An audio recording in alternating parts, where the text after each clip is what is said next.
But there is this thing, should parents be making their children eat Brussels sprouts? You introduce the food and I won't be doing that anytime soon. No, you never know. Well, all the data about how this affects people. There was this talk about in South Africa that it does seem to be milder.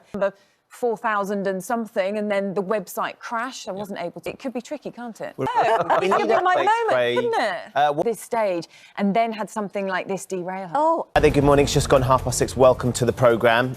We've reached the 16th of December, Charlotte. we have indeed. So it feels about the right time to have a debate about Brussels sprouts. Exactly, and to rock out a bit of Christmas glitter. You've thought come was as a glittery Brussels sprout. Well, you know, I think we should sort of start the celebrations now. The parents' fault. If you've got fussy eaters, Gino De Campo thinks it is. He's been talking on the calls them podcast. morons. Yeah, he wasn't holding back, was he, Gino? No. When it came to his thoughts about parents eating for breakfast. Yeah. Do you think that's going a step too far? Night before? It's a big one, Brussels sprouts, isn't it? Brussels sprouts in the Hawkins household. Yeah. Will they be eaten? Yeah, Ella Rose, actually, my 6-year-old, she does eat Brussels sprouts, which, you know, it's been a process. Is that the way to do it? Which I think is a tried and tested way to success. Basically, they have to eat what's on their plate and then they get dessert. Yeah, if you want your Christmas pudding, you've got to have your sprouts. Richard? Brussels sprout. He, as a former Home Secretary, were Brussels a little bit. I like the fact that now I've got the medical endorsement of my technique. You have. Deep frying them, what's the percentage?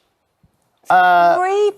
Former leader of the Scottish Conservatives, Ruth Davidson, is here as well. Ruth, sprouts this year. We were always a little bit like you. Try a little bit. I don't mind if you say no, but you've got to try something. Yeah. You can't just say no because you don't like the look of it.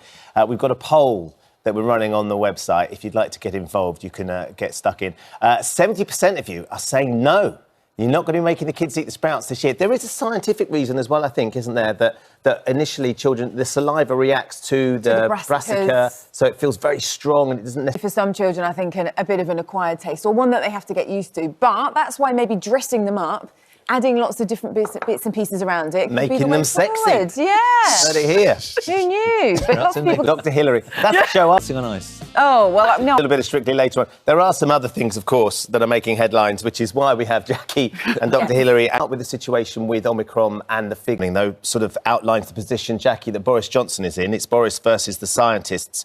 You know, on the one hand, you had Chris Whitty yesterday talking about the fact that we need to be... Yesterday, he's had 640 cancellations in the run-up to Christmas at his various pubs and hostelries. And he's saying, look, you know, I can probably carry that because I'm that are going to really be hit. Just trying to get back on their feet. I guess the argument will be, though, Jackie, that Rishi Sunak and the government will say, look, we have... Tom's talking about the fact that the message that the 22 committee, and it says Conservative MPs told they can email letters of no confidence in those points to them. But, Dr. Hillary, I just wanted to talk about, you know, there are a lot of... Lovely to have you here, Ruth, as well. Thanks for your company. Much. We'll see you in a bit. Right, we're going to go back to Tom Kerridge. He's teaming up with England footballer Marcus Rashford to ensure ill children can enjoy a Christmas dinner this festive season at a decent price, Charlotte. Yeah, Tom's created a meal kit that families can enjoy for just £10. Yeah. Still ahead on Good Morning Britain. Captain Slow and